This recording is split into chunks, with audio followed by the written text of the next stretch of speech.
เริ่มเข้ามาปฏิบัติธรรมสิส่วนมากบัดนี้ตอนที่บ่ปฏิบัติธรรมบ่เป็นหยังแต่ว่าถ้าเข้ามาปฏิบัติธรรมปึ๊บเริ่มสิมีอุปสรรคเริ่มสิมีปัญหาเด้อสิเป็นแบบนั้นตอนที่บ่ปฏิบัติมันเป็นหยังคือบ่เป็นมันเป็นหยังคือบ่มีแนวขวาง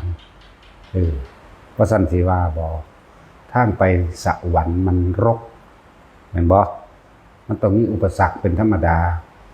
ทางไปนรกมันโล่งสะดวกมันแปลงภาษาบ้านนอกเฮาทางไปสวรรค์มันหกทางไปนรกมันแปลนเด้อมันเฮ็ดง่ายมันบ่มีแนวขวางเด้ทางเลวทางทำเลวทางทำชั่วนี่บ่มีแนวขวางแต่ว่าทางไปสวรรค์นี่มีแนวขวางนะยิ่งปรารถนาพระนิพพานในชาตินี้เถิดนี่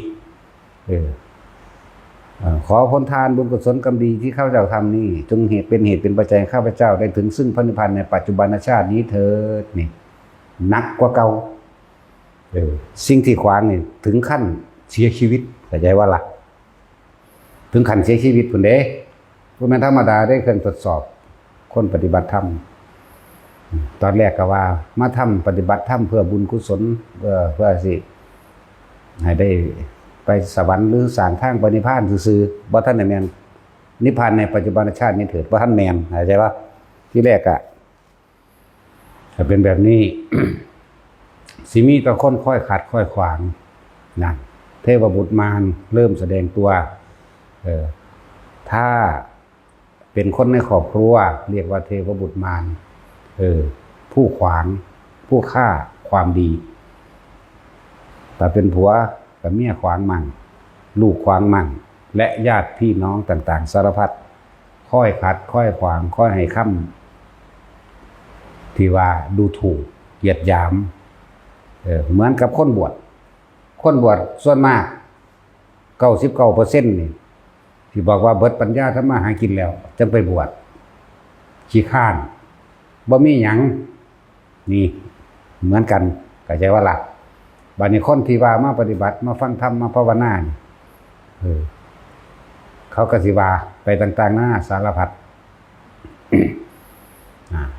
อย่างที่เป็นมานี่แหละป่านนี้ถ้าเป็นคู่ตัวผัวเมียหรือผู้ใดผู้หนึ่งว่านี่เอาตัวรอดแต่ผู้เดียวสารพัดตะสิว่าเด้อเห็นแก่ตัวมีเอาตัวรอดแต่ผู้เดียวบ่รับผิดชอบเห็นบ่เป็นจังซั่นที่บอกว่าตอนที่บ่ปฏิบัติบ่เป็นหยังไปกินเหล้าเมายาตบมือเต้นร้องเพลงเต้นหน้าห้านฟ้อนหมอลำว่าเป็นหยังอู้ดีเอ้ยม่วนขนาดเนาะขึ้นนี่นะแม่ว่าซั่นจังซั่นนั่นแหละสิบ่มีแนวขวางเด้ถ้ามาทางดีมีโลดนั่นแหละให้จำไว้เลยว่ามารบ่มีบารมีบ่เกิดที่หลวงตาเพิ่นบอกว่าสิ่งทั้งหลายเหล่านั้นเป็นดุจดังว่าหินรับปัญญาเป็นนั่นคือว่าหินรับปัญญาแปลว่ารู้แจ้งเห็นจริงตามความเป็นจริงเด้ปัญญาเห็นตามความจริงว่าทุกอย่างเป็นของไม่เที่ยงเป็นของไม่จีรังถ้าผู้ใดเขาไปยึดในความไม่เที่ยงในความเป็นอนัตตาผู้นั้นก็เป็นทุกข์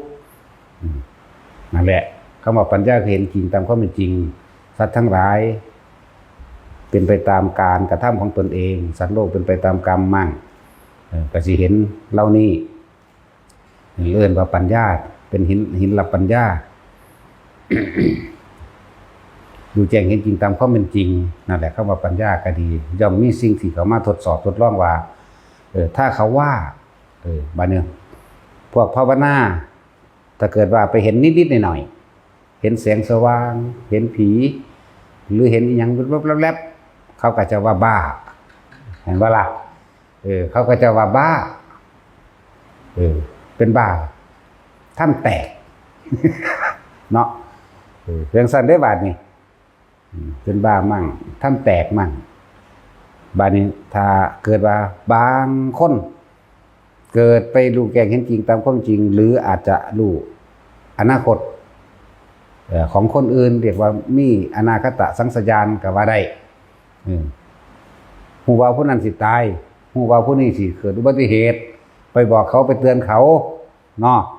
ว่าให้เฮ็ดจังซั่นเด้อจังซี่เด้อเขาก็หาว่าเป็นปอบเขาก็หาว่าเป็นปอบแม่นแล้วมันเป็นปอบมันกินสูเด้เนาะจังซั่นบัดเขาก็สิว่าอีกหลายอย่างแต่ว่าพวกปฏิบัติธรรมนี่พวกหัวแข็งพวกหัวแข็งเด้แต่พวกอันสมมติว่าคน100 คนนี่มีคนปฏิบัติธรรมอยู่คนหนึ่งเขาสิว่าคนปฏิบัติธรรมมันหัวแข็งดื้อรั้นบ่ฟังไผเนาะเพราะหยังเพราะเขารู้ตามความเป็นจริงเขาจึงบ่ฟังแต่เขาบ่มองกลับกันว่าคนที่มาปฏิบัติธรรมไม่ทำร้ายเบียดเบียนให้ผู้ใดผู้หนึ่งเสียชีวิตและทรัพย์สินเด้เขาสิบ่มองจุดนี้เขาสิมองตั้งแต่จุดที่ว่าบ้ามั่งทำแตกมั่งเบิดปัญญามั่งขี้ข้านมั่งเนาะนั่นแหละหินรับปัญญาถ้าเกิดอารมณ์ไม่พอใจนั่นแหละอัตตาตัวตนปัจจัยวราวันนี่แหละที่หลวงตาว่าอุปสรรคทั้งหลายทั้งปวงเป็นดุจดังว่าหินรับปัญญาเห็นปะถ้าเขายังโมโหอยู่นะหรือถ้าเขายังบ่มีเมตตาอยู่นะเนาะแสดงว่าเขาบ่ทันได้ถึงธรรมเนาะจังสั่นตัวมันไปจังสี่ได้เครื่องทดสอบไหมแสดงว่าเขาบ่ทันได้สละเห็นปะล่ะศูนย์ในเขาอยู่แน่อารมณ์สำนันแค่คำเบาคนก็ยังเก็บมาศูนย์อยู่โมโหอยู่เนาะนั่นแหละแต่ถ้าผู้ใดมีสติวินโยสติเป็นอัตโนมัติแล้วสมาธิจิตตั้งมั่นได้แล้วรู้แจ้งเห็นตามความเป็นจริงได้แล้วสิบ่หวั่นไหวจากโลกธรรมอันนี้เด้อบาดนี้สิเป็นเปรียบดูดังว่าคนที่จิตตั้งมั่นไม่หวั่นไหวต่อโลกธรรมจะเป็นดูดังว่าภูเขาหินแท่งทึบแม้นรถเขามาส้นเพียงใดก็ช่างรถเหล่านั้นก็ต้องพังไปเข้าใจว่าล่ะที่หลวงตาเพิ่นว่าหลวงตาบัวเด้อหลวงตานี่แต่ต้องบอกอีพ่อใหญ่บัวว่าไปคนใส่สื่อหลวงตาหลายก็เลยต้องว่าอีพ่อใหญ่บัวอีพ่อใหญ่บัวบรรดาอย่าขับรถชนภูเขาบัดนี้เฮาก็คิดเอาเองนั่นแหละเว้ยเนาะขับรถชนภูเขาหินแท่งทึบนี่นะอีหยังสิพังเอารถบางที่เพิ่นก็บอกว่าอย่าเล่นกับไฟไฟนี่เพิ่นได้กำร้อนแม่นบ่ร้อนทันทีอย่าเล่นกับไฟบ่แม่นเพิ่นเป็นคนเลวเด้ถ้าทำบุญกับพระผู้ทรงศีลธรรมทรงฌานหรืออริยะโสดาขึ้นไปนี่ไฟเบิดผู้ใดเอามือเข้าไปกำจำได้รับความร้อนโดดเพิ่นจึงบอกว่าอย่าเล่นกับไฟเพิ่นอยู่ซื่อถ้าทำดีด้วยก็ได้บุญมากได้สติได้ปัญญามากถ้าทำเร็วก็ได้บาปมากนั่นว่าล่ะสัตว์แหละที่ไว้โลดคำว่าทางไปสวรรค์มันโหกมันเหตุยากเพราะว่ามันต้องฝ่าฟันอุปสรรคบ่แม่นคนอื่นเด้ที่ไว้เด้อตัวเองต้องฝ่าฟันอุปสรรคความยึดมั่นถือมั่นของตัวเองฝ่าฟันอุปสรรคคืออารมณ์ของตนเองความเคยชินของตัวเองเห็นบ่ล่ะแต่คนว่าปุ๊บหลายๆคนจะไปอธิบายเวลาเขาว่าเป็นบ้าแล้วบ่มีปัญญาแล้วคำครึโบราณมันบ่มีดอกสวรรค์นิพพานหยังมันบ่มีดอกมันบ่เป็นไปได้ดอกเห็นบ่ล่ะจังสิไม่จำเป็นต้องไปอธิบายให้ใครๆมาเข้าใจขอให้เฮาเข้าใจตัวเองเหมือนกันนะถ้าจะศรัทธาให้ศรัทธาตัวเองอย่าไปศรัทธาคนอื่นอาจารย์ว่านี่เหมือนกับว่าคำว่าศรัทธาแปลว่าเชื่อเนาะอย่าไปเชื่อคำของคนอื่นเขาศรัทธาใดก็ช่างไม่สู้ศรัทธาอันเกิดจากตัวเองแต่ว่าล่ะคนอื่นจะเคารพนับถือหรือไม่นับถือก็ช่างขอให้ตัวเองนับถือตัวเองนั่นเองก็ถูกไหมนั่นแหละผู้ใดกับพานมาเบิดอะไรเนี่ยวันนี้แต่ละคนสวัสดิ์มาใดแบบนี้มันพอแห้งเด้เนาะ ประเภทคู่ตัวผัวเมีย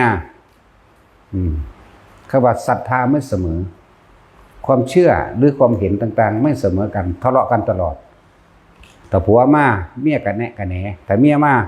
ผัวกับกันแนะกันแหนอีห่านี่มักพระแต่งตัวงามๆหาแต่เนื้อกินดีๆไปเนาะจังซั่นเด้ก็เลยบอกว่าแต่บ่มักสิมาบ่เนาะถ้าพวกผู้หญิงก็เลยผู้ชายก็คือกันแต่บ่มักก็บ่มาดอกแม่นบ่ล่ะผู้ชายก็มักคือกันนั่นแหละมันคนละมัก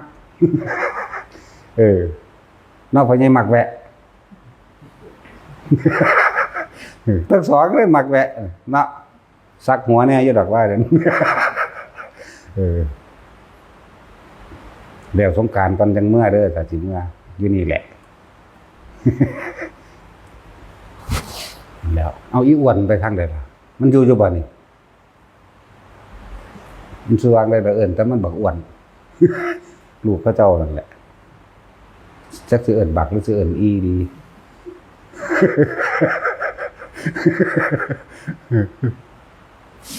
นี่แหละบักนั่นแหละใจมันเป็นผู้ชายร่างกายมันเป็นคืออึ่งคือหยังนี่แหละร่างกายมัน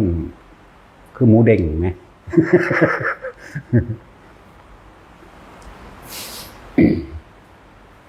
แต่มารบ่มีบารมีบ่เกิดบารมีแปลว่ากำลังใจอันเด็ดเดียว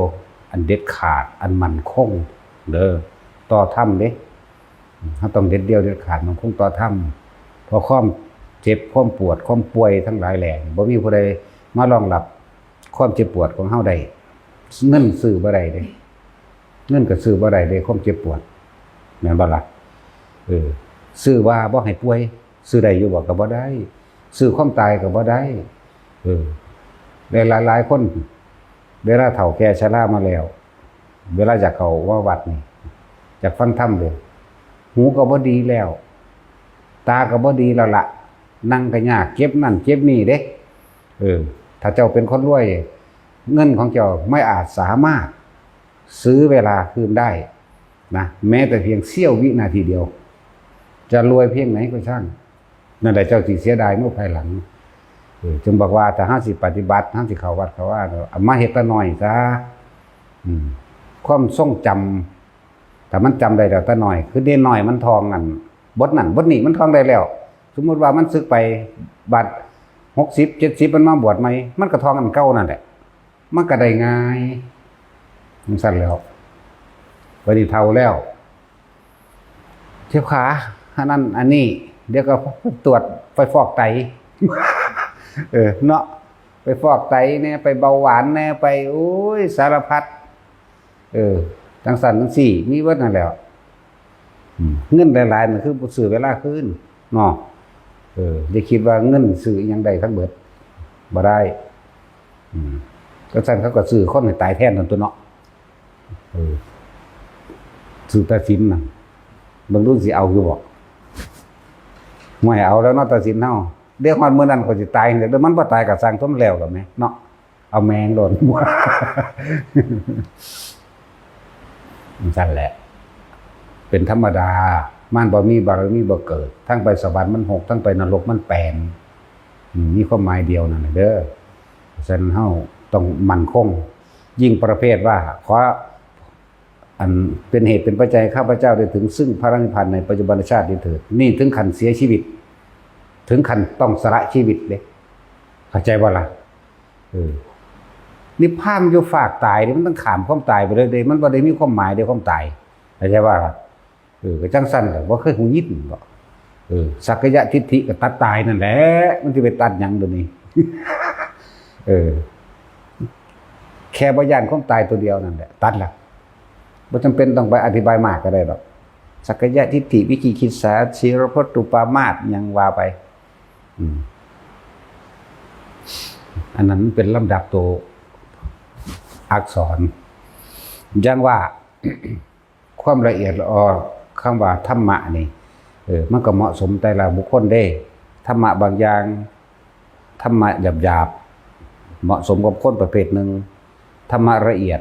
ก็เหมาะสมกับคนอีกประเภทหนึ่ง ละเอียดยิ่งขึ้นไปก็เหมาะสมเรียกว่ากับหมู่เทพเทวดาก็อย่างหนึ่งเด้ธรรมะที่ละเอียดขึ้นไปอีกก็สำหรับหมู่พรหมก็อีกอย่างหนึ่งเด้จึงเรียกว่าธรรมะจัดสรรจากว่าล่ะธรรมะจัดสรรเนี่ยเข้ากับจริตนิสัยตลอดทั้งอุปนิสัยและสติปัญญาที่รับได้นี่แหละคำว่าธรรมะจัดสรรหรือสิว่าการจำแนกแจกธรรมตามความอยากความละเอียดให้แก่หมู่สัตว์สอนเทวดาก็ไม่ได้สอนแบบนี้เด้คนละอย่างกันเด้และคำถามเทวดาก็บ่เป็นแบบนี้เด้ดูนั่นคืออันยายแต้วอ้วนถามเด้ตัดสักกะทิฏฐิตัดยังไงก็อ้วนคักวันก็ตัดยากขึ้นแล้วนั่นนะอ้วนไหมถึง180 โลหรือยังตอนนี้จังสั่นแล้วตัดยากเพราะว่ามันอ้วนจึงเรียกว่าแต้วอ้วนมืออื่นกับแต้วประสาทมาบัดอีหาประสาทข้อโตธรรมดาบัดก็เลยเนาะว่ามียังบ่ถือใจนึงฟิตเขาเลยโอ้ยมันเบิดเม่นหรอว่าหรือแนวใดจังซั่นแล้วหลายอย่างแต่แยกฝ่ายกับเสลอเป็นคนบ่พ่ออยากว่าแต่ชิ้นเจ้าหัวใจแยกฝ่ายว่าเดิมนั่นแหละบ่พ่อเราเป็นคนเสลอแต่มันได้หัวขึ้นบ้าเอ้ยปวดเขียวกับบางใหญ่น้ำลายก็เหยื่ออยู่เราตั้งกลางหัวก็เข้าไปธรรมดาว่ะ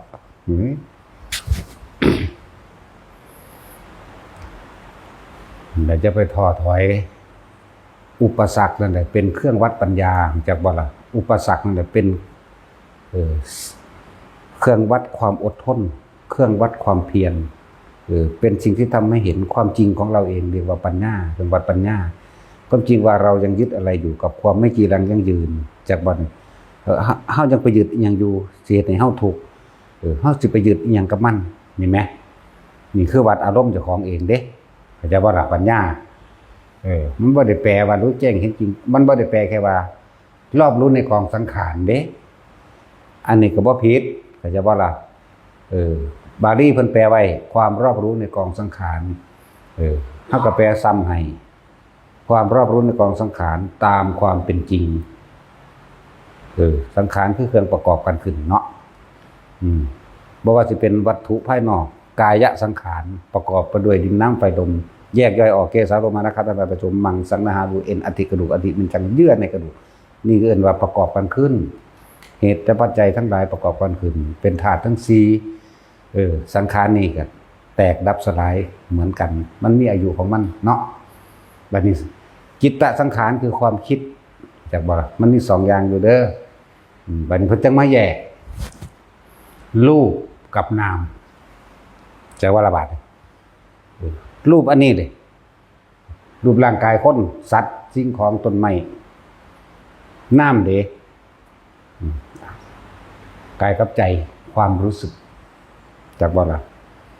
ความรู้สึกนี่เฮาร่วมคำว่าใจให้ได้นี่แปลว่าความรู้สึกเด้เฮามันสิแปลว่าหยังก็โดยความหมายของเฮาให้ว่าเป็นความรู้สึกพอใจดีใจหัวอ่างมูเนาะถ้ามันได้อันใดอันหนึ่งมาถ้าไม่พอใจสูญขึ้นตาดูนตาแดงแสดงออกทางกายมันบ่แสดงออกทางกายแสดงออกทางรูปนี่น้ำรูปกับน้ำนั่นแหละอันอื่นๆก็เป็นเครื่องประกอบ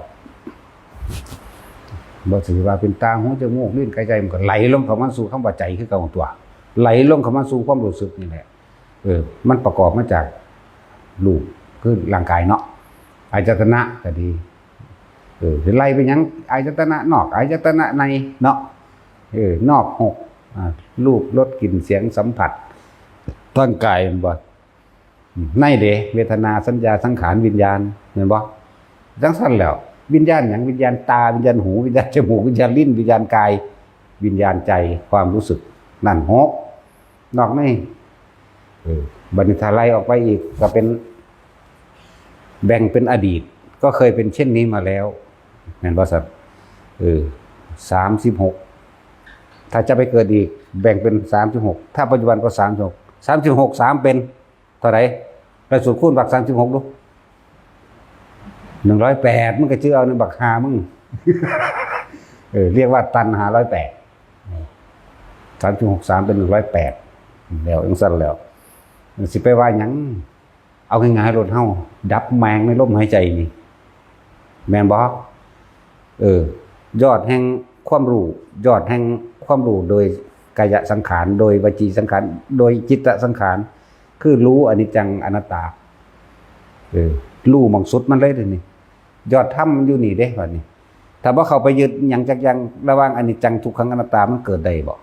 มันก็เป็นของมันจังซั่นเฮาบ่เข้าไปนึกไปปรุงไปแต่งกับมันแหมเฮารู้หมดแล้วแหละตอนทุกคนรู้เสมอกันว่าเกิดกับเนาะการพบก็คือการเริ่มจากการเกิดก็คือการเริ่มตายแม่นบ่มาสรุปลงไว้พวกเจ้าสิจากกันเป็นก็สร้างพวกสุดท้ายพวกเจ้าก็ตายคือเก่านั่นแหละเนาะนี่มันลงตรงนี้แม่บ่ควรเข้าไปยึดมั่นถือมั่นในสิ่งทั้งหลายทั้งปวงนะบ่ยึดนี่บ่แม่นคิดแต่ว่าก็ต้องอาศัยการคิดอยากว่าล่ะคิดเพื่อหยังคิดเพื่อให้มันหายสงสัยคิดเพื่อให้มันหายสงสัยคิดเข้าไปเฮ็ดจังได๋คนสิบ่ตายคิดไปคิดมาจังได๋มันก็ตายคือเก่าหายสงสัยเรื่องความตายหายสงสัยเรื่องสิ่งทั้งหลายทั้งปวงที่ว่าที่เกิดแล้วบ่ดับบ่มีจักอย่างหายสงสัยมันหายสงสัยแล้วบัดนี้เหลือตั้งแต่อารมณ์ปัจจุบันเด้เข้าใจดีๆเด้อเฮ็ดจังได๋เฮาสิเข้ารู้จักคำว่าปัจจุบันปัจจุบันคือลมเข้าลมออกปัจจุบันคือการทรงอยู่ในจุดอุณโลมหรือว่าปีติปราโมทย์ทำความรู้สึกตัวนั่นเองเข้าใจว่าละบาดแค่นี้มันต้องเฮ็ดยาก เพราะเฮาเห็นอีหยังแล้วเฮาเข้าใจดีแล้วว่ามันก็สิ่งใดสิ่งหนึ่งเกิดเป็นธรรมดาสิ่งหนึ่งก็ดับแตกดับเสื่อมสลายเป็นธรรมดาสิ่งทั้งหลายทั้งปวงเกิดเป็นธรรมดาสิ่งทั้งหลายทั้งปวงนั้นก็แตกดับตายเป็นธรรมดาเหมือนกันมันสรุปตรงนี้แล้ว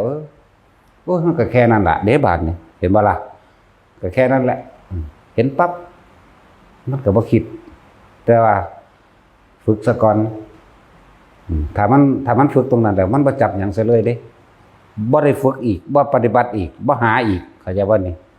บ่มีความหวังอีกเข้าใจบ่นี่เพราะว่ามันเบิดแล้วมันเข้าใจแล้วอยู่จนมันมั่นใจบ่สงสัยในเรื่องนี้แล้วนี่บ่สงสัยในความว่างบ่สงสัยในสิ่งทั้งหลายทั้งปวงแล้วนี่นะบ่สงสัยจักอย่างแล้วมันบ่ได้ปฏิบัติดอกจักว่าละบาดนี่แต่เฮาต้องอาศัยปฏิบัติซะก่อนเด้มันบ่ได้เฮ็ดหยังอีกดอกสงหลงสึงเหลงไปตามภาษามันมันบ่มีเจตนามันเบิดกรรมเจตนาเด้เป็นตัวกรรมแม่นบ่ถ้ามีเจตนาก็จะมีอารมณ์มีสองนั่นแหละพอใจกับไม่พอใจส่วนอุเบกขานั่นยากนั่นแหละจึงมีการฝึกว่าให้อยู่ในความรู้สึกอันเป็นอุเบกขาก็เลยเฮ็ดให้เกิดสมาธินี่เองจิตตั้งมั่นในความสงบอันเป็นอุเบกขาแต่ว่าต้องหาฐานที่ตั้งแห่งจิตเพื่อหยังก็เพื่อที่จะเห็นความคิดความคิดจิตธรรมดาแล้วมันว่างเนาะแต่ว่ามันไปซ่อนเร้นอยู่ในสรรพสิ่งมันคิดไปด้วยซ้ำมันคิดไปมันถูกสรรพสิ่งห่อหุ้มไว้อยู่ในหันแหละแต่ว่าเขาจะคิดไปบ่หุ้มห่อเอาไว้ถ้าถูกสิ่งทุกอย่างมันมีของมันอยู่แล้วแต่ว่ามันเกิดจากการนึกปรุงแต่งของเขาไปเห็นรถคันหนึ่งโอ้งามแท้นั่นเกิดหรือยังเกิดแล้วเด้นั่นน่ะพบเกิดแล้วเพราะอารมณ์ความรู้สึกพอใจแล้วนั่นความคิดเร็วเด้เห็นปั๊บมักปั๊บมีบ่เห็นปั๊บสร้างปั๊บมีบ่มีเหมือนกันที่จริงมันผ่านกระบวนการคิดเราได้นั่นน่ะจนว่ามันเป็นสัญญาพุ่นล่ะแบบอัตโนมัติไหมเห็นปั๊บปั๊บโหลดแน่ขนาดเพิ่งแต่เคยเห็นเนาะมันแปลกบ่ล่ะโดยเฉพาะผู้หญิงผู้สาวเด้ ผู้เฒ่าบ่เอาบ่มัก จังซั่นแหล้วจังซั่นตัวหรือเจ้ามักผู้เฒ่าบ่แท็กซี่เจ้ามักผู้เฒ่าติเมียมึงก็เฒ่าก็เศร้ามักตัว ตายกูข้อขาด น่าตาจุ้ยเมียเจ้าเป็นตาย่านเด้ ไอ้เท่แต่ละ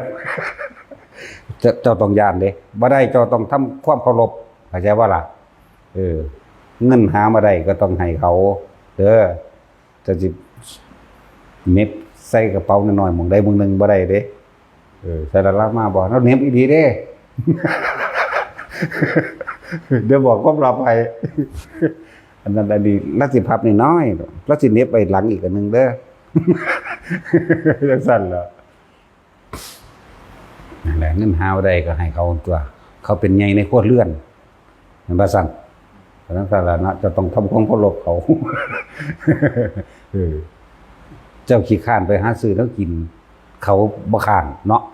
เขาหูจักผงชูรสเนี่ยผงชูรสขาดน้ำน้ำปลาก็ต้องให้เขาจ้ะมันสั่งแล้วเกิดน้ำกันอีกโลด เกิดน้ำกันอีกเด้อ ที่ว่าสัญญามันละเอียดยิ่งกว่าสังขารมันเร็วถึงมันเร็วเด้ที่เขาว่าสัญญาเนี่ยเป็นอย่างขึ้นเร็วเห็นปั๊บมักปั๊บนั่นแหละเห็นปั๊บสั่งปั๊บโหลดส่วนมากคำว่าเฉยๆนี่บ่ค่อยมีเด้เนาะพอความเคยชินบางคนเฮามันปรารถนาความสุขแสวงหาความสุขมาตรศาสตร์การไหนๆจนเท่าปัจจุบันนี้แหละความทุกข์มันบ่ปรารถนามันก็ติดตามคือเก่ามันติดกันอยู่แต่ว่าสุขก็คือความพอใจนั่นแหละแต่ว่าทุกข์คือความไม่พอใจนั่นแหละที่จะว่าหาคำว่าอุเบกขานี่มันหายากการหาอุเบกขาจึงมีการฝึกปฏิบัติจิตคือบ่ให้มันคิดนั่นแหละเพิ่นจึงอาศัยลมหายใจนี่แหละอาศัยลมหายใจเป็นทางนำเข้าสู่ความว่างหรือความนิ่งก็ว่าไปนั่นแหละ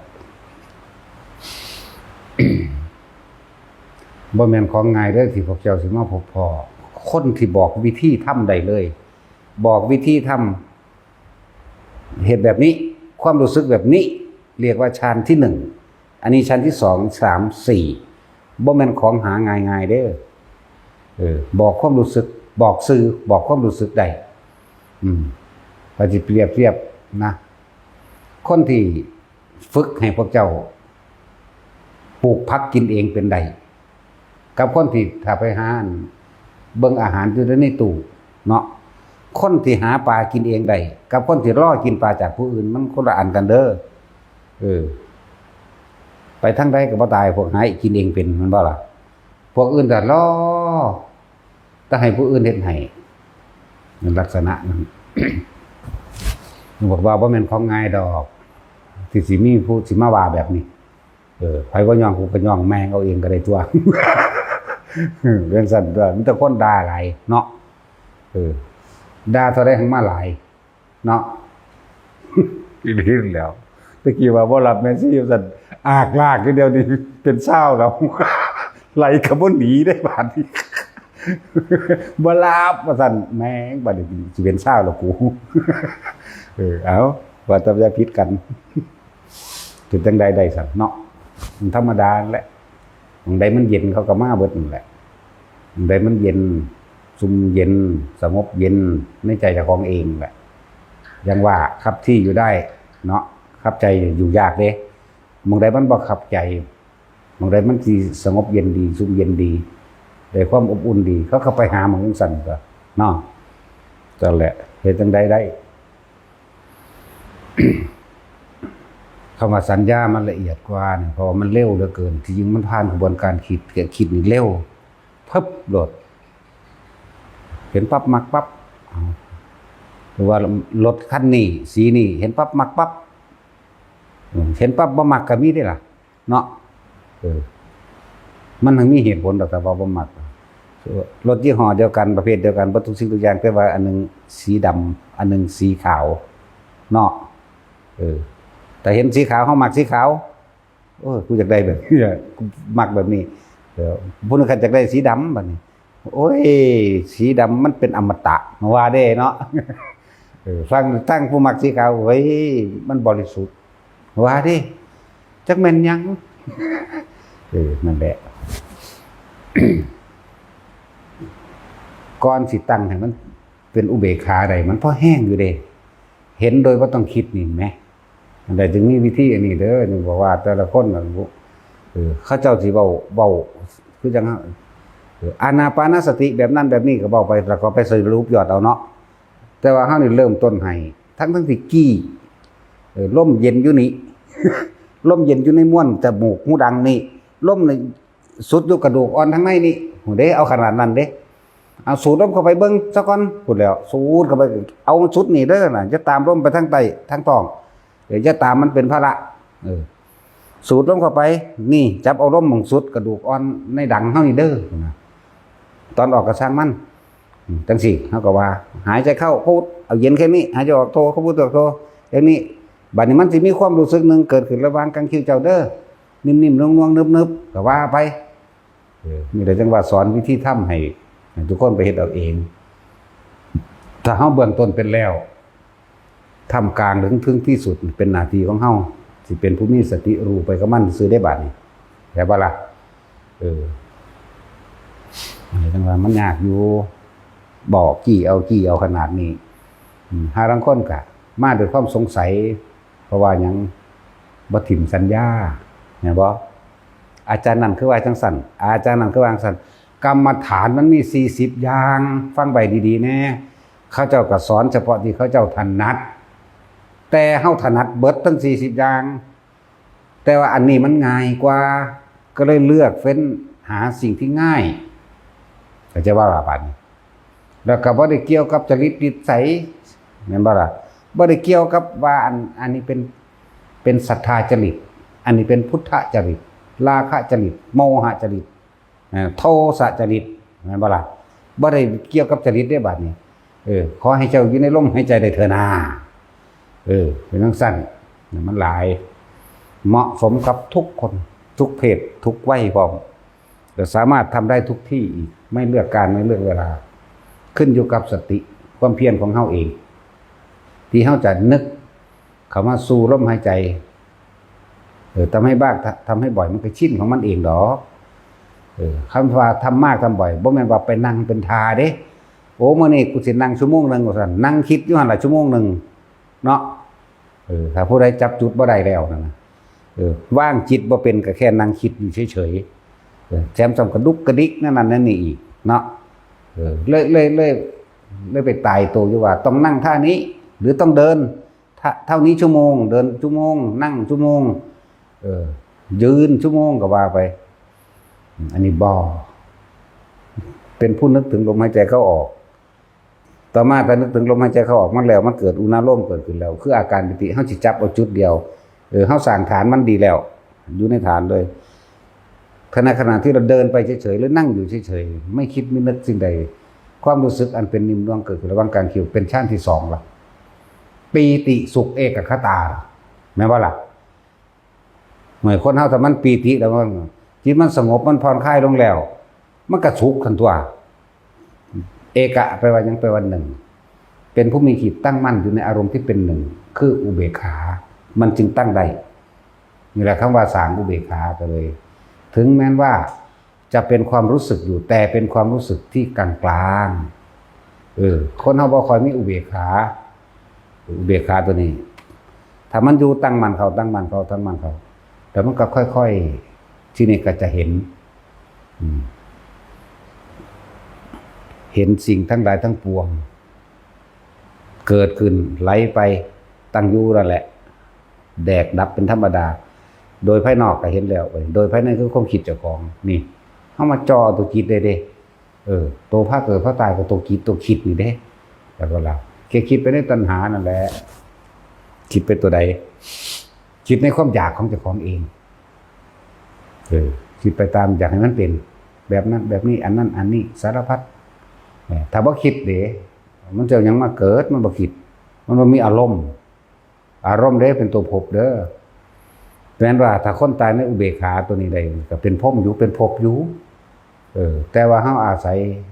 การฟังธรรมเฮาอาศัยพระปัญญาของพระพุทธเจ้าที่นำมาแสดงให้เฮาฟัง พวกอาราดาบทหรืออุตกะดาบทถ้าแม่นเพิ่นล่ออีกจักหน่อยที่พระพุทธเจ้าได้แสดงธรรมปุ๊บเขาเจ้าฟังทีเดียวบรรลุเลยเด้เขาเจ้าเข้าไปยึดในความว่างหรือว่าติดในความสงบนึงเด้เข้าใจบ่ล่ะพวกติดในความว่างคือจังพวกอากาสานัญจายตนะนี่เป็นว่างๆโล่งๆไปซื่อๆเด้ตายไปพอดีเนี่ยเข้าใจว่านั่นคือที่สุดแห่งทุกข์แล้วนั่นแหละมันบ่มีความรู้สึกหยังแล้วคือกันเป็นอุเบกขาจริงบัดนี้เบิดกำลังเรียกว่าติดสงบก็ว่าก็ลงมาเกิดใหม่จังซั่นเด้บ่คือพวกว่างจากสิ่งทั้งหลายทั้งปวงที่ตาก็เห็นหูก็ได้ยินจมูกก็ได้กลิ่นเข้าใจบ่ล่ะนี่เฮาว่างจากสิ่งที่มีว่างจากสิ่งที่เห็นได้นี่เข้าใจบ่ล่ะนั่นแหละจึงสร้างความรู้สึกอยู่นี่เพื่อบ่ให้คิดนึกไปจับความรู้สึกนี่อย่าหนีจากฐานที่ตั้งแห่งสมาธิ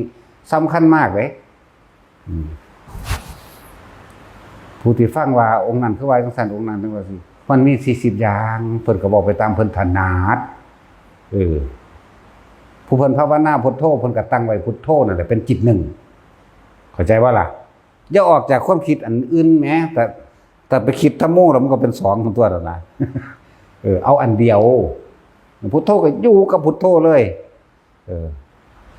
มันเป็นคำบริกรรมเองโดยอัตโนมัติผลตัวตื่นปั๊บมันก็เป็นพุทโธในขณะก่อนที่สิหลับมันก็รับพุทโธตื่นปั๊บก็เป็นพุทโธเลยตัวบัดนี้แต่เอาไปมาพุทโธหายอีกนะธรรมดาว่ะเมื่อพุทโธหายแล้วไปว่าเป็นอีกละแม่นบ่ซั่นมันเป็นว่างๆสงโหลงเสียงเหลงเนี่ยมันก็เป็นชั้น2 3 4ไปคือกันเนี่ยแล้วบ่ทันได้ว่ากรรมฐานนี่40อย่างบ่อะไรไปดีพุทธานุสติเฮาตัดย่อเอาเฉพาะคำว่าพุทโธก็ได้เป็นกริยาของจิตที่เฮากล่าวถึงพระนามของพระพุทธเจ้าทุกพระองค์สิว่าสิพุทธานุสติก็สิเอาตั้งแต่อิติปิโสภควาเอาสิเอาเบิดหั่นบ่ย่นย่อเอาก็ได้คำว่าพุทธานุสติบ่แม่นแต่ว่าสิอิติปิโสภควาหรือพุทโธคำเดียวนึกถึงคุณงามความดีนึกถึงบารมีที่พระองค์สั่งสมมาก็เอิ้นว่าพุทธานุสติเกิดความระลึกนึกถึงตรงนั้นเบิดนึกคิดลึกซึ่งเข้าไปในสิ่งที่เพิ่นเสียสละพระพุทธเจ้าเสียสละสังเสริญไว้ชาติเป็นโพธิสัตว์แบบนั้นนี่เสียโอ้ยชาตินี้ก็เสียสละชีวิตชาตินี้ก็ซอยเหลือคนแบบนั้นแบบนี้เกิดความรู้สึกลงปีติเกิดให้ขึ้นมาตัวบัดนี้จะว่าล่ะนั่นก็เป็นชาติหนึ่งแล้วหั่นวิตกด้วยการระลึกนึกถึงคุณของพระพุทธเจ้าวิจารณ์ต่อเนื่องไปจักว่าล่ะแบบต่อเนื่องปีติเกิดของนั้นหายสะอื่นขึ้นมาเลยเด้มันก็เป็นสุขเป็นเอกคตาตัวแต่ว่าเรามันก็เป็นชั้นที่1แล้วบัดนี้ถึงธัมโมคือระลึกถึงธรรมเลยก็ได้ระลึกถึงสิ่งทั้งหลายทั้งปวงเกิดดับแบบนั้นแบบนี้ก็ว่าไประลึกถึงเหตุและปัจจัยทั้งหลายอย่างเช่นเพิ่นว่าอิทัปปัจจยตาเพราะสิ่งนี้มีสิ่งนี้จึงมีเพราะมีการคิดในความอยากได้อยากดีมีอยากเป็นความอยากได้อยากดีอยากมีอยากเป็นทั้งหลายแล้วนี่เอิ้นว่าความไม่รู้อวิชชาเราไม่รู้เราจึงปรารถนาสุขทุกจึงติดตามเราในการเกิดทุกเมื่อแม่นบ่ซั่นเพิ่นเรียกว่าอวิชชาปัญญาสังขารสังขารปัญญาวิญญาณวิญญาณปัญญานามารูปังบ่ล่ะบัดนี้เฮาเอาแบบละเอียดจักหน่อยบ่เอาละเอียดหลายโอ้ยคนเฮาเพราะว่ามันบ่ฮู้เนาะผู้ใดก็ปรารถนาดิ้นรนด้วยความสุขสุขอันเกิดจากการมีเนาะมีทรัพย์สมบัติทั้งหลายสุขอันเกิดจากการมีชื่อเสียงสุขอันเกิดจากมีรูปมีรสมีกลิ่นมีเสียงสุขอันเกิดจากอารมณ์ที่ได้ดังปรารถนาคือพึงพอใจมีเฮาปรารถนาตัวนี้สุขอันเกิดจากการมีอำนาจก็ว่าไปนั่นว่าซั่นเลยเป็นปัจจัย ให้บังเกิดสังขารเนี่ยวิชาเป็นปัจจัยเกิดสังขารสังขารคือความคิดนึกปรุงแต่งทั้งหลายไปในทางที่ดีไปในทางบุญนั่นแหละปรารถนาอารมณ์เป็นสุขแล้วดิ้นรนขวนขวายไปบัดนี้อารมณ์ที่แม้นไม่ปรารถนาคือถูกคนบ่อปุญญาภิสังขารแม้นไม่ปรารถนามันก็จักได้มาเด้เข้าใจบ่ล่ะมีผู้ใดปรารถนาทุกข์อยู่บ่มีว่ากูอยากทุกข์ได้แลนเหยียบไฟอย่างน้อยก็ได้ขามันโป่งมันโป่งให้มันเป็นทุกข์เนาะบ่มีดอกจังซั่นก็นั่นแหละคือความเข้าใจผิดคิดว่าจึงเรียกว่าเนยชาภิสังขาร บุญญาภิสังขารบัดนี้อีกนัยยะหนึ่งการประกอบคุณงามความดีทั้งหลายเพื่อให้ได้มาในสิ่งที่ตัวเองปรารถนาเรื่องเราปุญญาภิสังขารส่วนอปุญญาภิสังขารความคิดที่เป็นอกุศลความคิดที่ไม่ทำให้เกิดความสงบร่มเย็นได้หรือว่าอบุญหรือผู้ไม่มีความสงบผู้มีแต่ความเร่าร้อนกังวลนั่นแต่เขาก็ไม่รู้เด้ว่าเขาเร่าร้อนกังวลรู้ดังว่าบักนี่แหละขวางกูเห็นว่าบ่ให้กูได้นั่นได้ดีกูต้องฆ่ามันเนาะเข้าใจว่าจังสั้นก็ไปฆ่าเขาในสุดท้ายแต่ตะก้องก็ถูกจับเนาะแล้วเลิกจะเนยชาติสังขารความเข้าใจผิดคิดว่าเห็นบ่นี่ให้อีกนัยยะหนึ่งบาลีเพิ่นแปลไว้ความเข้าใจผิดคิดว่ารูปอารูปภพนั่นแหละเป็นที่สุดแห่งทุกข์เป็นนิพพานนี่บาลีเพิ่นแปลมาเด้อแต่ว่าเฮาแปลออกให้อีกนัยยะหนึ่งความเข้าใจผิดคิดว่าเหมือนกับว่าคิดว่าอารูปภพนั่นแหละเป็นที่สุดเข้าใจบ่ล่ะนี่ก็เอิ้นว่าความเข้าใจผิดคิดว่านี่แหละสังขาร3ปุญญาภิสังขารอปุญญาภิสังขารเนยชาภิสังขารเป็นปัจจัยบังเกิดหยังนะบ่จักซ้ำโอ้ยบอกไปเมื่อกี้นึงแค่กูถามจ้ะเป็นปัจจัยบังเกิดวิญญาณความรู้สึกล่ะวิญญาณก็เลยจักบ่ล่ะความรู้สึกพอใจกับไม่พอใจนี่แหละเขาจะบ่ระบายนี่ว่าภาษาเฮาเลยบ่ระบายวิญญาณตาวิญญาณหูวิญญาณลิ้นจมูกกายกับวิญญาณใจกับตัวเดียวนี่คือความรู้สึกพอใจกับไม่พอใจแม่นบ่ล่ะตัวนี้เป็นปัจจัยเกิดหยังบัดนามรูปกับน้ำก่อนตัวมันเป็นน้ำของมันอยู่แล้วได้นี่แม่นบ่ล่ะน้ำก็คือความรู้สึกหรือว่าเป็นตัวของใดกันจังมันกันเนื่องกันกับรูปร่างกายเฮานี่แหละที่จริงมันเป็นก้อนเดียวเลยเด้อสิบอกให้เด้ออันที่เว้ามานี่มันบ่ได้แยกกันเด้เป็นก้อนเดียวคือคนนี่แหมโตคนเฮานี่แหมแต่ถ้ามาแยกแล้วนี่หัวนี่ผมมันว่านี่หัวนี่คิ้วนี่ดังนี่แขวแน่เอิ้นว่าหยังบักนั่นบักนี่อีนั่นอีนี่เนาะเอิ้นว่าคนเอิ้นว่ามันพร้อมกันได้ร่วมอยู่ในตัวคนผู้เดียวนี่อันที่เว้ามานี่ก็ดีแหละแล้วเกิดนามรูปวิญญาณก็น้ำอยู่แล้วเห็นบ่น้ำรูปก็คือร่างกายเฮานี่เองวันนี้อาศัยการจุติจากท้องจากมองตัวใดมองหนึ่งเดี๋ยวมาเข้าสู่ขั้นมาดาเดือนหนึ่งกับ15 มื้อเกิดหัว1แขน2ขา2ที่สถิตแห่งจิตหาไทยวัตถุเข้าใจบ่นี่หัวใจเฮานี่แหละเป็นที่สถิตแห่งจิตที่สถิตแห่งรู้ที่สถิตแห่งความรู้สึกเดินมาเรื่อยจิตวิญญาณก็ว่าเป็นความรู้สึกนี่ตามธรรมดาปฏิสนธิของสัตว์โลกของคนบ่ว่าสัตว์โลกเอาคนเดี๋ยวมันสิผิดคนนี่1 เดือนกับ15 วันเกิดแล้วกาลาปะเกิดเปสิกาปะเปสิเกิดก่อนมาเกิดกาบขึ้นมาจนเกิดว่าเกิดหาไทยวัตถุโดยสมบูรณ์แล้วนั่นแหละดวงจิตจังเข้ามาสถิตที่หาไทยวัตถุจักว่าล่ะหัวใจอยู่ในหัวใจเวลาตกใจหัวใจเต้นแห้งบ่ดีใจกับเต้นแห้งคือกันนั่นแหละลองเบิ่งถูกเลขได้จัก5 บาทดีใจเต้นดงๆอยู่ว่าสั่นดีใจซื้อเบิด 3,500โอ้ยเลยก็ไปย่องเอาอันผู้เขาว่าแม่นนั่นแหละอันเบิดไป 3,500นี่บ่ว่าโอ้ยจังซั่นแล้วได้ขึ้น350จังซั่นล่ะดีใจเต้นหัวใจเฮาเต้นแห้งโลดเด้เนาะแลเนื้อหาไทยวัตถุเลยเต้นแห้งแสดงออกทั้งนั้นแต่ว่าตัวมันเป็นน้ำนะมันอยู่ใส่เอาตัวดีใจตัวเสียใจเนาะมันว่าแสดงออกทางรูปร่างกายนี่เองอะไร เดี๋ยวเขาสิถามว่าจากหนังสือเล่มไหนอีกแล้วกูเนาะอยู่ในอภิธรรมเด้อ อยู่ในพระธาตุคาถาต่อกันแหละครับคาถาวัตถุอ่านเอา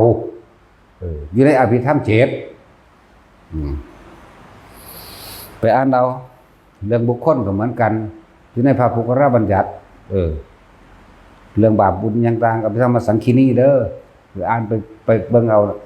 มันเป็นหมวดเป็นหมู่ของมันแจกแจงไปเบิดแล้วเขาแปลโดยละเอียดมาแล้วล่ะแต่ว่าบ่แม่นพุทธวิสัยแปลบ่ได้แต่ว่ากับพ่อได้ข่าวโค้งอยู่นี่แหละจังว่าธรรมะตัวนี้เรียกว่าธรรมจัดสรรนี่หรือว่าการจำแนกแจกธรรมเดี๋ยวนี้สอนเทวดาเข้าใจว่าล่ะบ่บ่ได้สอนมนุษย์พุทธวิสัยเท่านั้นแสดงได้พระพุทธเจ้าแสดงอภิธรรมแสดงยศสวรรค์ดาวดึงส์ไปโปรดเอาพุทธมารดาเนี่ยยุดุสิต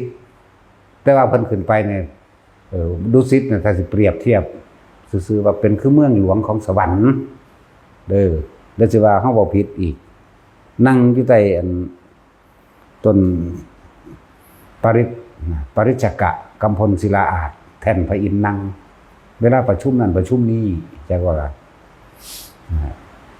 อย่างสั้นเดี๋ยวสิว่าบอกน้ำตำรามันจะผิดอยู่เด้เฮาชื่อบ่ได้เนาะถ้ามั่วไปเลยตัวคนไปเลยนี่ได้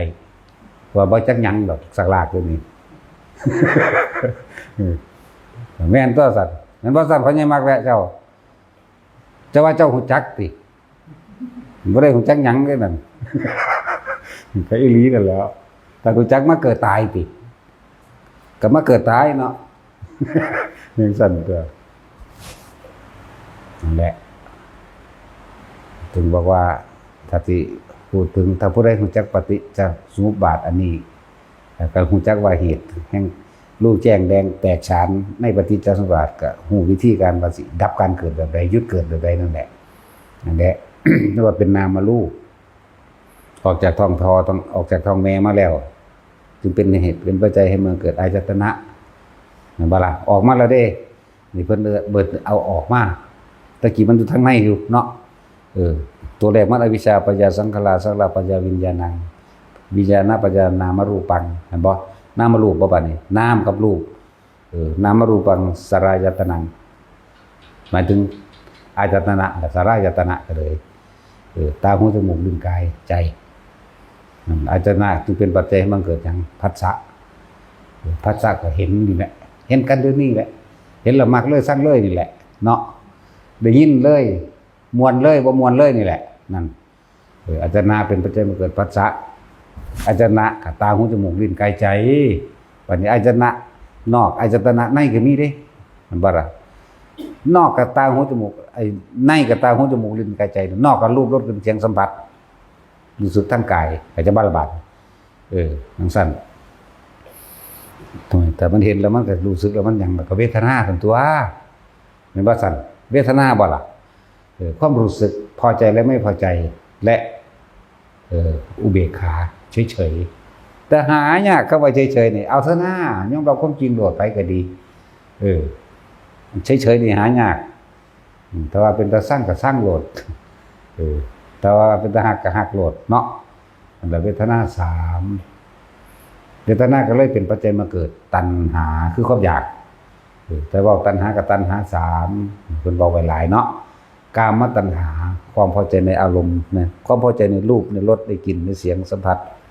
กระทบรู้สึกและพอใจเรียกกามตัณหาเป็นเหตุเป็นปัจจัยให้เกิดสู่ภาวะตัณหาหมายถึงไปสู่ภพต่างๆเด้ถ้าบ่พอใจมันก็ไปใส่สัตว์ในระยะคติภพตัวนรกมันบ่ซั่นวิภาวะตัณหาคือหยังเอาความไม่พอใจนั่นมันสั่นตัวนั่นแหละวิภาวะตัณหาตัณหาเป็นปัจจัยมาเกิดอุปาทาน4อุปาทาน4ทิฏฐุปาทานถ้ามันมีความอยากแล้วมันต่อเนื่องกันเข้าใจว่านี่จะเอาความเห็นของมาอธิบายขยายความว่าเพื่อเอิ้นว่าเอาความเห็นของตนเป็นใหญ่อุปาทาน4จากหยังจากศีลพัตตุปาทานสิ่งที่เคยได้ยินได้ฟังได้รู้ได้เห็นได้สัมผัสได้กระทำมาเอาความเห็นตัวของเด้มาเป็นไงเนาะจากศีลพัตตุปาทานแล้วก็ศีลพัตตุปาทานมาจากไสกามุปาทานคือเก่าอารมณ์เจ้าของเป็นไงเนาะแล้วก็อัตตวาทุปาทานนั่นคือตัวตนที่ตัวเองกำลังแสดงออกมา อัตตาคือตัวตนก็คือความรู้สึกนั่นแหละปาทานคือยึดเลยแสดงออกมาด้วยความคิดเห็นนี้โดยสิ่งที่ได้ยินได้ฟังมาเปรียบเทียบเขาเข้าใจเจ้าของโดยอารมณ์ต่อของอีกนั่นแหละอัตตาตัวตนนั่นร่วมตัวนี้จึงเป็นปัจจัยมั่งเกิดอย่างภพแม่มันก็วนไปนี่นึงเด้ล่ะภพกามภพรูปภพอรูปภพนั่นแหละแต่กามภพมีหยังแน่เดรัจฉานกับกามภพเนาะอบายภูมินี่แหละกามภพเลยมนุษย์นี่แหละกามภพก็ดีสวรรค์นี่แหละกามภพก็ดีเข้าใจว่าล่ะสวรรค์มีผัวมีเมียบ่มีแต่ว่าบ่มีลูกแบบออกในท้องเด้ใหญ่ขึ้นเลยโลดสวรรค์มีกระเทยบ่ให้เขาได้อีกบ่ถึงมีเด้บ่มีกระเทยบ่มีท่อมเด้อันมันสิวางได้ไว้อันบักอ้วนสิว่ามันตายมันไปเป็นผู้ชายเลยเด้ใจมันไปเข้าใจบ่นี่ใจมันเป็นมันสิวางได้ลืมชื่อมันล่ะอีปามบ่ฮะปามบ่ปามเนาะบ่แม่นอีดอกบักนี่แค่ว่าล่ะมันต้องเป็นบักปามจังซั่นล่ะแต่มันตายมันไปเป็นผู้ชายเลยเด้ใจมันเป็นอยากว่าล่ะนั่นแหละจังซั่นแล้วก็บ่มีท่อมบ่มีกระเทยบ่มีสัตว์เดรัจฉานนั่นเป็นอุปมาในการว่าพระอินทร์ทรงสร้างเอราวัณซื่อสัตว์เดรัจฉานได้สิไปหาไปเกิดจังซั่นเป็นว่าซั่นบ่ได้มีเด้ซั่นแหละนี่แหละกามภพอบายนี่ก็แม่นกามภพมันก็เดรัจฉานเด้ซั่นเปรตมันเบ้ากันดอกมันหิวสัตว์นรกมันก็บ่เอาตอนนั้นมันฆ่าเขาฟันหัวมันอยู่จุ่มน้ำร้อนอยู่บางทีกระโดดลงในตัวนั้นเผ็ดแสบเข้มแล้วก็เป็นคือน้ำหมักจับพวกนี้จักว่าน้ำหมักจับลั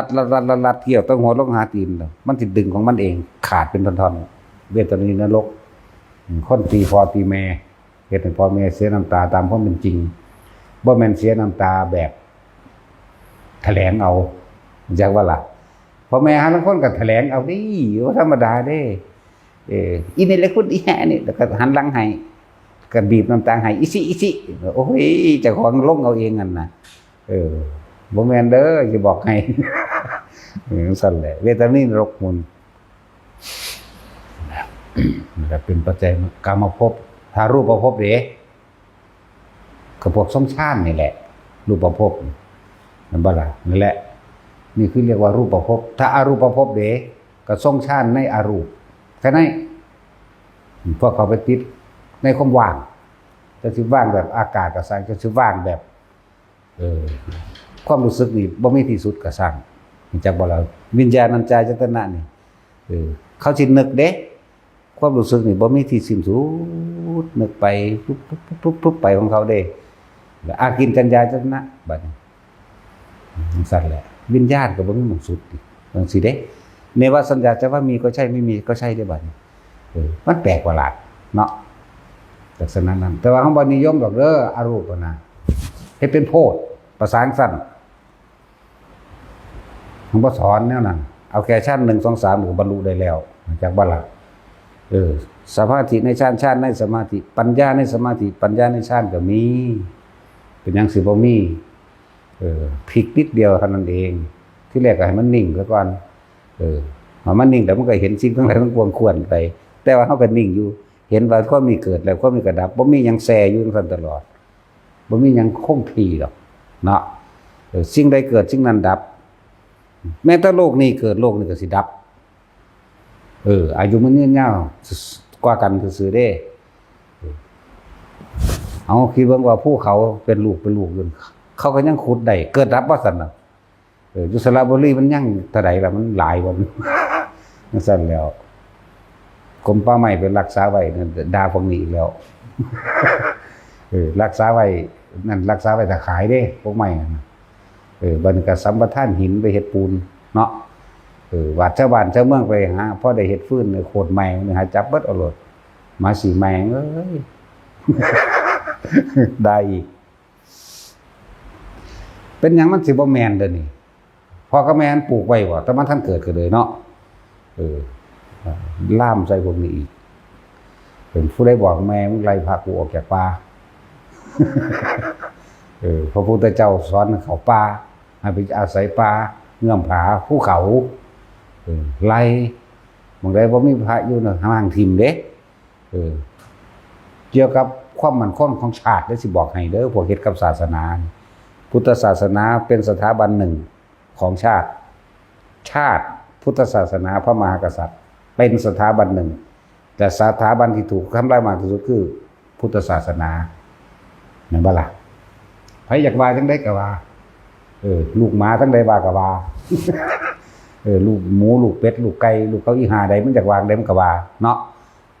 มันบ่ได้เข้าใจหยังเด้นั่นน่ะจักบ่ล่ะมันกำลังทำลายความมั่นคงของชาติได้นี่มันบ่แม่นคดีน้อยๆเด้สูฟังให้เด้อบ่อนทำลายพุทธศาสนาหมายถึงว่าบ่อนทำลายชาตินั่นแหละพวกป่าไม้อันไล่ตีพระลงมาพ่อม่างเลยเวลาทุกทางคนละเอาตามที่พระเข้าไปในปัจจุบันนี้พระเข้าไปพระเขาบ่ให้ขึ้นเลยเด้เขาให้ลงไปอยู่น้ำบานแต่มีองค์หนึ่งไล่ออกไปอยู่น้ำกันเด้มันยันเวลาไปตัดไม้นั่นมันยันพระนี่เห็น ตัดไม้ขายเป็นรถซุ่งนั่นป้าโตก็บ่ไปจับนั่นว่าถูกกฎหมายมันว่าสัตว์มันเขียนเอาเองแต่กฎหมายเนาะมันก็เฮ็ดได้เบิดตัวบัดชาวบ้านไปเฮ็ดเฮือนน่ะนะ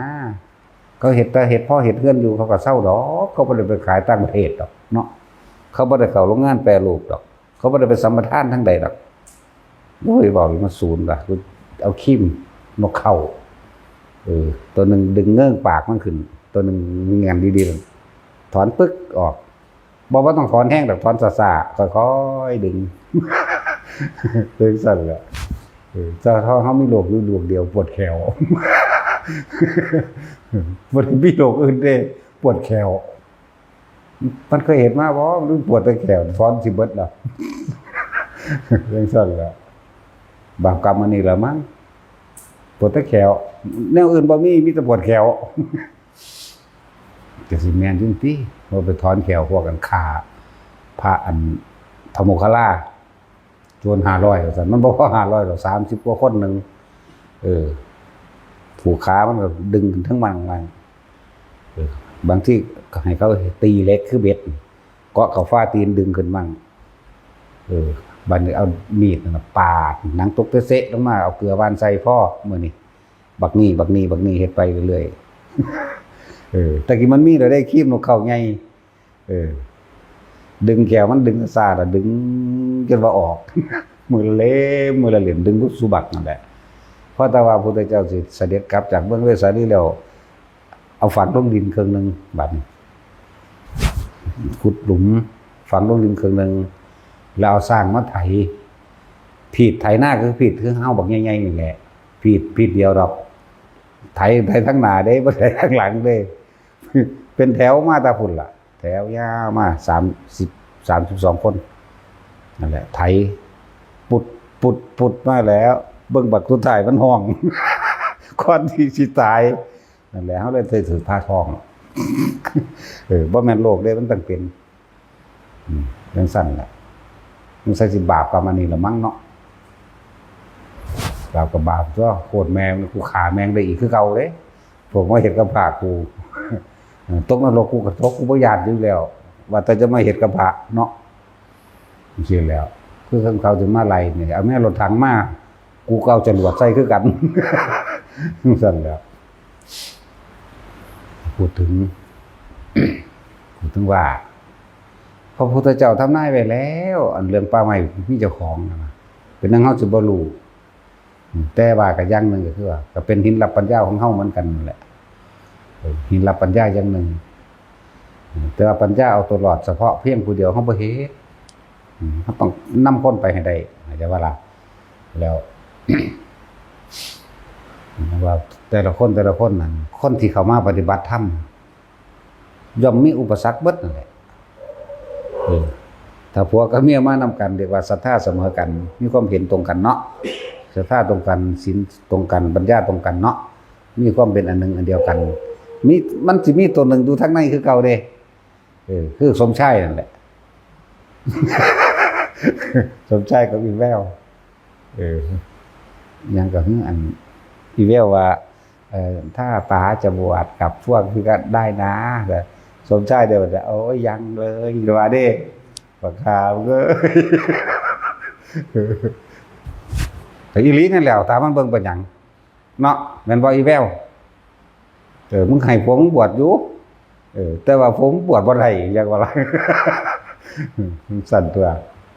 มันตายใจเห็นบ่นี่มันตายใจมานำกันแบบมั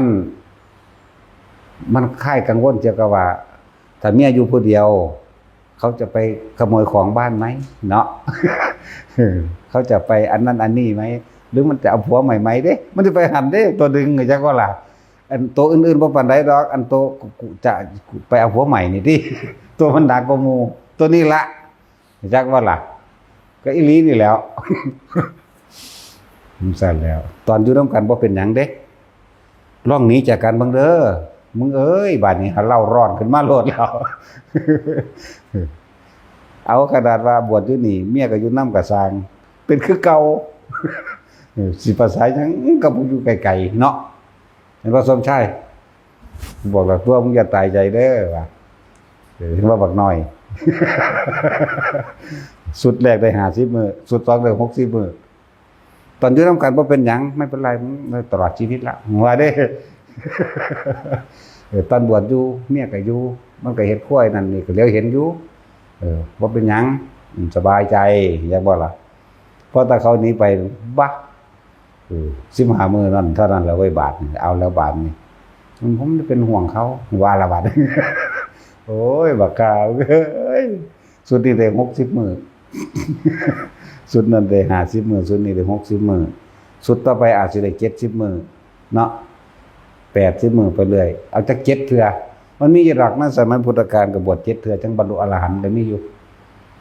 เอาโลด นี่สั่นแหละมันมีอยู่มือแม่นคนว่าดอกไส้3โบสถ์จังซั่นจังซี่บ่ได้เกี่ยวกันดอกละมานบ่มีบารมีบ่เกิดพวกเจ้าอยากถึงพระนิพพานพวกเจ้าต้องฝากตายไปความตายบ่มีความหมายมันต้องโสตายเด้แม่นบ่ล่ะถ้าพวกเจ้าบ่ข้ามความตายมันสิเอาหยังมาเป็นเครื่องวัดตัวเองเนาะมันต้องข้ามความตายเด้รอดตายมาแล้วเด้เพิ่นจังได้ทำเพิ่นจังมาแสดงอันนั้นอันนี้เวกๆวากๆก่อนคือหลวงปู่หลวงตาเพิ่นได้มาแม่นบ่ล่ะตอนเพิ่นอยู่ผู้เดียวนั่นโอ้โหบ่ธรรมดาเด้วาบวิวโหวเหวเบิงหวางบัดนี้เงียบบ่มีเสียงสัตว์เสียงนกเลยบ่มีเสียงแมลงเลยเงียบเบิ่งดูบัดนี้มันสิคุ้มคิดได้ว่าบัดมันเงียบเรื่องสั้นแล้วบัดมีเสียงก็มีได้บัดนี้ตอนฝนตกฟ้าห้องฟ้าพานี่บ่ธรรมดาคือจังมันพาเข้าหัวใจเฮาคักๆนี่มันบ่ได้ดังปึ้งปังคือน้ำบ้านน้ำเมืองเฮาเด้ตอนเฮาอยู่ในป่ามันเสียเข้าแบบโอ้ยคือสิพาหัวเฮานี่ธรรมดาบ่ไปคิดเข้ากับญาติโดนแล้วใครในตะบ่คิดนั่นแหละเพิ่นจังให้มีวิธีแต่เครื่องอยู่ลมหายใจอุณาโลมทรงฌานก็ว่าไป แต่จะหนีออกจากฐานที่ตั้งแห่งจิตต้องตั้งไว้ในฐานอันเดียวเข้าใจบ่นี่ถ้าเปี้ยโอ้ยพากุศลนอนมันไปแล้วเด้ล่ะนะไม่ใช่ว่าล่ะย่านตายแล้วเสือกตายลงนรกแล้วเด้ล่ะไม่ใช่ว่าล่ะมันฌานอยู่แล้วเนาะโอ้บ่ธรรมดาเด้อผู้ใดไปพ้อจังซี่รู้จักดอกนาเปี้ยออกมาแต่ละบาทคือจังมันซัดลงข้างๆหูเฮาคือสิแตกออกนั่นเด้เปี้ยงป้างนั่นธรรมดานั่งจังย่อจนกูสิไปรีอยู่ไสมันจังสิพ้นน่ะสิไปกกไม้ก็ย่านมันลงกกไม้ถึงเจ้าของอยู่กลางเดินเลย อยู่กลางเดินก็ย่านอีก โอ้อยู่ในหูดังนั่นตัวจังว่าอย่างอยู่ในหูดังเราจึงบอกว่ามองภาวนาดีที่สุดก็คือในตัวเองนี่แหละบ่ได้อยู่หม้องอื่นบ่ได้อยู่ภายนอกเดี๋ยวคือพวกนี้กลับมาแล้วนี่ก็หลายอย่างคือว่าน่ะที่เขาไปเจอมาบางที่ คือเขาขึ้นไปเห็นผู้หญิงมาตักน้ำเพิ่นว่าบางทีหยังว่าลืมชื่อละมาจากอิสราเอลนะ บัดนะเจมส์บอกโอ้เป็นตามาตาอิสราเอลอยู่เพราะว่ามันสื่อออกฝรั่งสื่อว่าเจมส์ จังสั้นแล้วเขาสงครามกันเพิ่นเลยได้มานี่แหละเพิ่นไปล่าสุดมาเนี่ยถ้ามันเป็นวิวมาเราเริ่มเอ็นบอกมันเป็นดอกมันบอกว่าถูกเด้บัดมันเป็นวิวบ่แม่นทั้งเว้าแบบวิวแบบธรรมดาเด้ผู้เข้าสู่ความวิวว่างเว้งอีหลีมันบ่ธรรมดาเด้นั่นแหละมันเป็นแบบนั้นเลยกลับมามันก็มาเห็นอยู่พวกอันบางบทตักน้ำมันก็เห็นอยู่ก็เห็นคือเฮาธรรมดานี่เด้เห็นบัดขึ้นไปเบิ่งแล้วมันบ่มีหอดอ่างน้ำจักว่านั่นนี่ก็มีนั่นแหละแต่คนไปจังซั่นจังสิรู้ได้พวกนั่งคิดเอาเนี่ยเศร้าอย่ามาเว้านำอันนี้ก็เห็นตาดิบ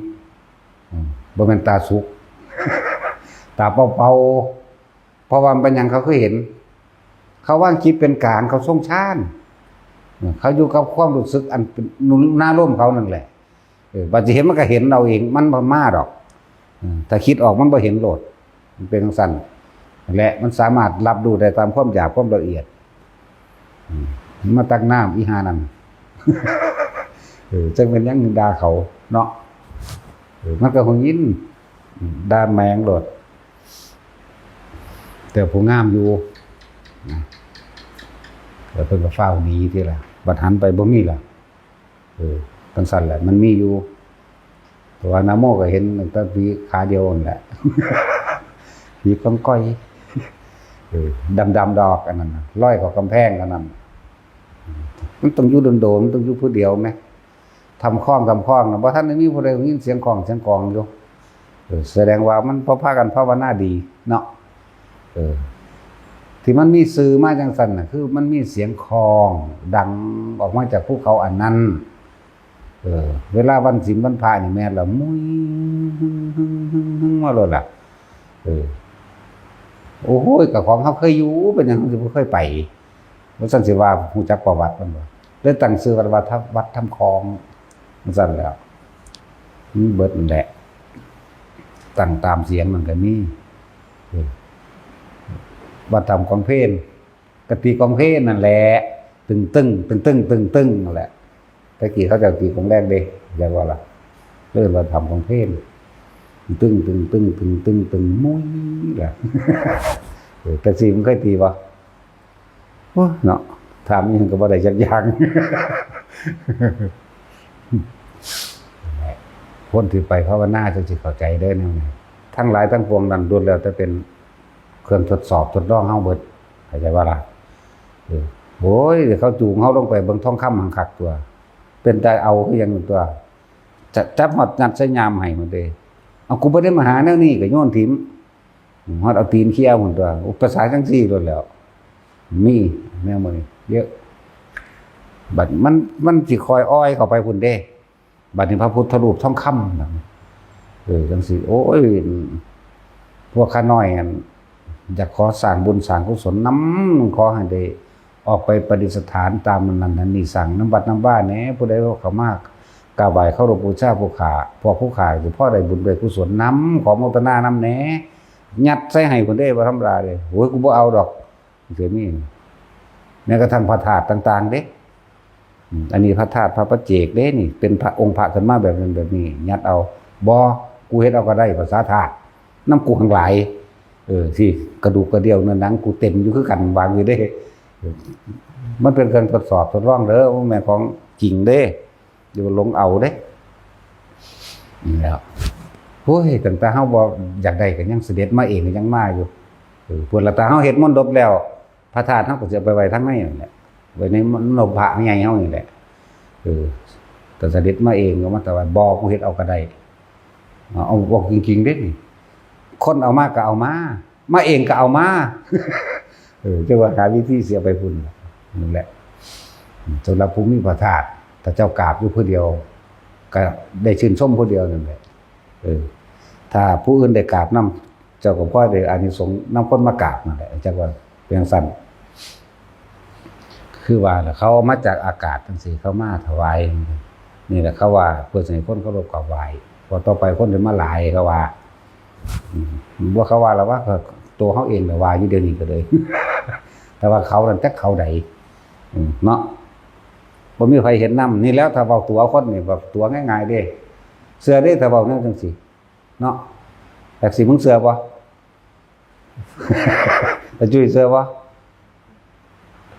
เชื่อบ่ต้องพิสูจน์เอาเองนี่อย่าเพิ่งเชื่อ